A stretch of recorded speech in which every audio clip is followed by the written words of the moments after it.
Party के नेता वो बात पहुंचाने में नाकामयाब रहे। उनको समीक्षा करनी चाहिए, ये उनकी बड़ी हार है अगर उत्तर प्रदेश में अयोध्या हार गए। ये एक्सपोज हुए हैं, काम नहीं हुआ है, कंट्री के ऊपर डेट है। विवेक देखिए, ये बात आप तब कह रहे हैं जब आप उत्तर प्रदेश घूम के आए, आप हमारे साथ थे, आप बनारस भी गए हैं, काशी भी गए हैं। सिर्फ कहने के लिए अगर बात कहनी है। पंकज भाई सुनिए, there is a government in place, salary जो दी जा रही है, अंग्रेजी सुनिए सर, सैलरी दी जा रही है, अफसर बैठे हैं, एम्प्लॉइज हैं, कुछ काम तो हर कंट्री हर राज्य में होता है, ये नहीं होता कि कुछ होगा ही नहीं।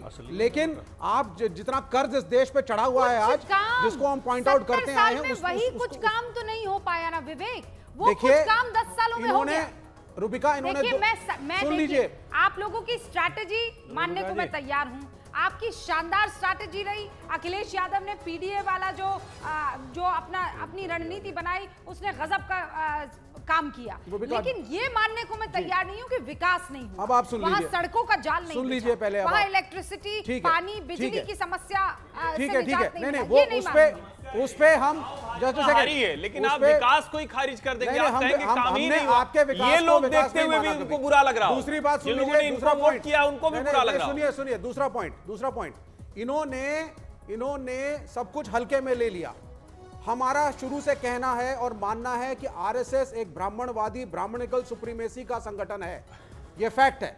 और इन्होंने हमेशा, जब हम क्वेश्चन कर रहे थे किसी रिलीजियस टेक्स्ट को कि इसके अंदर दलितों के उत्पीड़न की बात हुई है, तो उसको ब्राह्मणिकल सुप्रीमेसी से दबाने की कोशिश की गई। डीएमके में द्रविड़ पॉलिटिक्स के ऊपर जब इशू सनातन के खिलाफ रेस किया गया, तो इन्होंने हमारे खिलाफ बोला। दोनों जगह हारे। आप ना इंडिया गठबंधन को फंसा देंगे, 1-2 सीटें लाकर आप पूरे के पूरे इंडिया गठबंधन के नुक्तों में नुक्ताचीनी करना। नहीं विवेक जी, सनातन डेंगू एड्स मलेरिया नहीं है। मैं पत्रकार के तौर पर भी, भारतीय नागरिक के तौर पर भी ये बहुत स्पष्टता से कह रहा हूं, आप लोग जो ये कर रहे हैं ना, ये बहुत अच्छा नहीं है। हर्षवर्धन जी देखिए, डिस्कोर्स को ना, जनादेश दिया है, उसका आप अपमान कर रहे हैं। आप विकास को खारिज कर रहे हैं, राम को खारिज कर रहे हैं। बिल्कुल हर्षवर्धन जी देखिए, आप जीते हैं उसकी बात, जातिवादी के खिलाफ वो जातिवाद जो आप विशुद्ध जाति पर आप चुनाव लड़कर आप एनालाइज करेंगे तो जातियों में बटा तब जाकर ये वोट आपको पड़ा।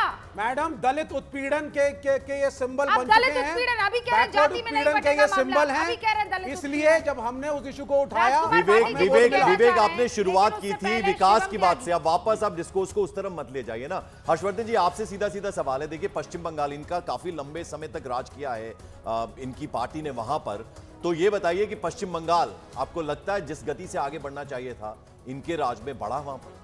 देखिए, स्पष्टता से मैं कहूं तो पश्चिम बंगाल ही नहीं, केरल को भी पिछले 30 वर्षों में वहां कोई नया उद्योग नहीं लगा है। कम्युनिस्ट शासन में त्रिपुरा, केरल, पश्चिम बंगाल वो कितना पीछे चला गया उसकी कल्पना नहीं की जा सकती। दुर्भाग्य से ममता बनर्जी ने भी उसी को आगे बढ़ा दिया। बड़े इंडस्ट्रियलिस्ट को लौटा दिया था वहां से। अच्छा, एक सेकंड पंकज, एक बड़ी खबर आ गई है। खबर यह है कि एक ही फ्लाइट से दिल्ली आने वाले हैं नीतीश बाबू और तेजस्वी। पटना से दिल्ली आएंगे नीतीश और तेजस्वी। ये बड़ी खबर है। नीतीश एनडीए की बैठक में शामिल होंगे और तेजस्वी इंडिया ब्लॉक की बैठक में शामिल होने वाले हैं।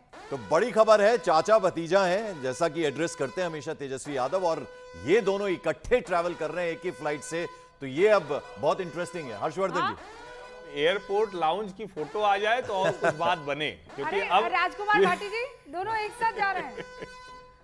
नहीं, चाचा भतीजा की जोड़ी कुछ ना कुछ कमाल कराएगी जरूरी है, पूरी उम्मीद है।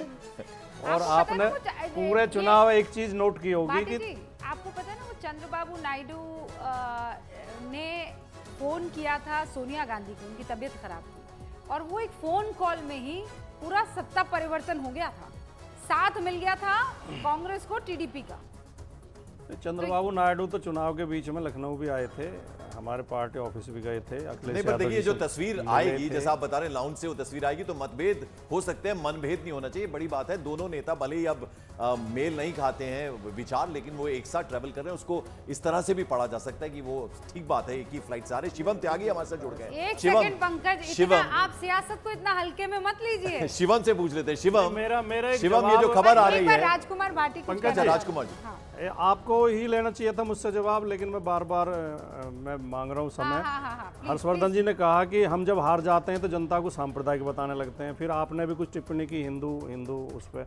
हमने कभी जनता के लिए कुछ नहीं कहा। हम 4 चुनाव हारे, हमने हिंदू धर्म को कभी गलत नहीं बताया। हम हिंदू बहुत महान धर्म है, बहुत शानदार धर्म है। लेकिन भारतीय जनता पार्टी को जरा सा झटका लगा। अब इनकी भाषा देखिए। प्रोफेसर सुधांशु त्रिवेदी ने एक्स पे पोस्ट किया है, श्री राम जी का मंदिर बनने के बाद भी यदि भाजपा को ऐसे दिन देखने पड़ रहे हैं तो बस यही कहूंगा कि यूपी के हिंदुओं तुम गुलामी के ही लायक हो। ये बीजेपी के सांसद की भाषा है। नहीं सर, वो पैरोडी अकाउंट और- होगा, एक बार देख लीजिए। उनका अपना अकाउंट नहीं होगा, आप एक बार देख सुधांशु जी की ये भाषा नहीं है, एक बार देखिए। और आगे parody लिखते हैं account कि हिंदू धर्म में जयचंद ही पतन का कारण रहे हैं। ना ना ना आप एक बार चेक हमको कीजिए। तो- सुधांशु हमको- त्रिवेदी, ना ये आप देख लो, गड़बड़ हो गई है। मेरे सामने मैं ये तो जीत दिखा की रहा हूँ। खुशी में आपसे गड़बड़ी हो गई है, ये कोई पैरोडी अकाउंट है। मैं सुधांशु- तो मैंने आज अच्छा नहीं, ये उनका खाता नहीं है। ना, हाँ, ना, उनका ना, खाता ना, नहीं ना, है, ऐसी ना, भाषा नहीं, उनकी है ही नहीं। वापस फोटो लगा ले के लीजिए, चलिए वापस चलिए ले लीजिए। चलिए वापस लीजिए राजकुमार वापस पाटिल ले- जी। ये- शिवम त्यागी, जो खबर अभी हमने बताई है, रूबिका ने बताई है, वो ये कि इकट्ठे ट्रैवल कर रहे हैं नीतीश कुमार और तेजस्वी यादव, दिल्ली आ रहे हैं। माना प्रदर्शन समाजवादी पार्टी का बहुत अच्छा रहा है, लेकिन आंखें इतनी जल्दी भी खराब नहीं होनी चाहिए। वो सुधांशु जी पैरोडी अकाउंट है, कम से कम उसको तो सही से देख लिया होता। राष्ट्रीय प्रवक्ता राष्ट्रीय चैनल पर बैठकर कुछ भी कहकर निकल जाओगे क्या? जहां तक बात साथ आने की है, जाहिर है एक ही राज्य में रहते हैं, जाहिर है लगातार लंबे समय तक एक दूसरे के साथ इधर उधर भी रहे, लेकिन अंततः इसमें कोई परेशानी वाला विषय नहीं है। नीतीश कुमार जी की तरफ से कल केसी त्यागी ने भी बयान दिया है, चंद्रबाबू नायडू की तरफ से भी कल एनडीए के लिए एक्नॉलेजमेंट आया है। लेकिन हाँ, जो लोग पिछले 15 साल 10 साल से विपक्ष में है और 5 साल और विपक्ष में रहने के लिए तैयार है, उनको आत्ममंथन करने का अच्छा खासा मौका मिलेगा। अच्छी खासी दिक्कतें जो है उनको आने वाले 5 साल में भी होने वाली है। एनडीए सरकार बना रही है और अच्छी मेजोरिटी के साथ बना रही है। जहां तक बात नंबर्स का है, कहीं कोई दो राय नहीं है। जिस तरीके से हमने उम्मीद की थी उस तरीके से नंबर्स नहीं है, तो जाहिर है उसको इवैल्यूएट करेंगे, आत्ममंथन करेंगे, बैठेंगे, कहां कुछ थोड़ी बहुत कमी रह गई उसको भी सुधार करेंगे। लेकिन हाँ, विषय एक और चीज है कि जो लोग सरकार में भी नहीं है, जो लोग पिछले 15 साल आपको शिवम देखिए, दिल्ली के लिए रवाना हो गए हैं शरद पवार और उनकी बेटी सुप्रिया सुले।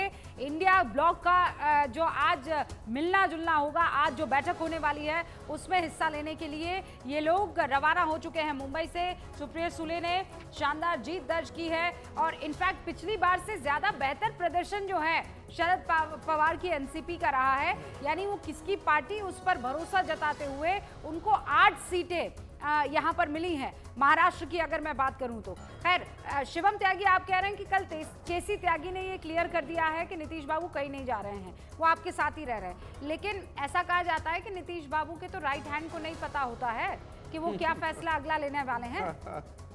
हाँ, लेकिन बिल्कुल वही नीतीश जी जिनकी आप कहते हैं कि जिनके राइट हैंड को नहीं पता कि वो क्या फैसला लेने वाले हैं, 2005 से सबसे ज्यादा भारतीय जनता पार्टी के साथ ही सरकारों में रहे हैं। अगर मैं बात करूं उनके साथ जब वो गए तो किस तरीके से उनको मतलब परेशान किया गया, किस तरीके से ह्यूमिलिएट किया गया, और उसके बाद अंततः वो भारतीय जनता पार्टी के साथ ही नेचुरल अलाय रहे। तो जाहिर है उस ट्रैक रिकॉर्ड को भी आप देखेंगे तो समझेंगे कि भारतीय जनता पार्टी के साथ ही वो रहने वाले हैं, रूबिका जी। लेकिन जिन लोगों की सीटें बढ़ी हैं उनसे तो ये सवाल बनता है कि 10 साल ऑलरेडी सत्ता से बाहर हो चुके हैं और बार बार मैं तो एक बयान और देख रहा हूं, कोई कहता है मोदी जी को रिजाइन दे देना चाहिए, कोई कहता है उनकी लोकप्रियता चली गई। पिछले 25 साल में इस हिंदुस्तान में कोई ऐसा नेता ही नहीं है जो उनसे ज्यादा वोट लेकर आया हो। शिवम, कुछ बड़ा ऑफर किया जाएगा नीतीश जी को? नहीं, ये तो देखिए, ये शिवम त्यागी के उससे बाहर की बात है। शिवम त्यागी एक साधारण कार्यकर्ता है, वो कैसे बता सकते हैं? बैठकर वहां पर जब बैठक होगी तो उसके बाद ही चीजों को क्लैरिटी मिलेगी कि किसको क्या मिलेगा, कौन किस पोर्टफोलियो के साथ होगा। लेकिन एक्सेप्टेंस की जहां तक बात है, मैं बस उसी पर क्लियर करना चाहता हूं। अटल जी 1999 में 28% वोट के साथ सरकार बनाए थे। उसके बाद 2004 में सोनिया गांधी 23% वोट के साथ सरकार बनाए थे, 2009 में 26% के साथ। आज भी भारतीय जनता पार्टी 2024 में अपने 2019 के वोट शेयर से मात्र 0.8% पीछे है और हमारी वोट टैली पिछले 25 साल में कोई भी प्रधानमंत्री, आदरणीय प्रधानमंत्री जी से ज्यादा वोट शेयर नहीं लाया है। और चाहे वो ऑपोजिशन का लीडर हो, स्वाभाविक है। नरसिंह राव की सरकार भी उतना वोटिंग नहीं लाई थी। 62 शिवम साल जो में बात कह रहे हैं, शिवम जो बात कह रहे हैं राजकुमार भाटी जी, मतलब सच में ऐसे ये वो छात्र है जैसा अभी चारू प्रज्ञा कह के गई थी, हमेशा पहले नंबर पर आता था, आज दूसरे नंबर पर आया है। आप लोग फर्स्ट से 10 में कहीं नहीं है और बिहेव ऐसे कर रहे हैं कि आप आ गए हैं पहले नंबर पर और दूसरे नंबर वाला जो है वो कहीं पीछे 99 नंबर पर है। मुझसे पूछा आपने? जी भाटी जी। नहीं हम तो भाटी ये काफी है पैदल जितना हमें जनादेश मिला हम उतने की बात कर रहे हैं। लेकिन जो मैं फिर दोहराता हूँ, भारतीय जनता पार्टी के खिलाफ जनादेश है। भारतीय जनता पार्टी की सीटें कम हुई हैं, माननीय मोदी जी की जीत का अंतर कम हुआ। इसका क्या संकेत है? जो भारतीय जनता पार्टी तीसरी बार चुनाव लड़ रही है, 10 साल से सत्ता में है, अगर इन्होंने काम किए होते, जनता इनसे खुश होती। राजकुमार भाटी जी जरा समझाइए इसको तफसील से। देखिए एनडीए अब जब गठबंधन एक साथ चुनाव लड़ते हैं, प्री पोल अलायंस होता है, तो उनके कितने नंबर? आप अकेले अकेले बीजेपी की बात मत कीजिए ना। देश पे शासन प्रधानमंत्री नरेंद्र मोदी यदि करेंगे तो एनडीए पूरा उसका हिस्सा होगी ना, तो उसमें कहां जनादेश नहीं मिला? ज्यादा नंबर आपसे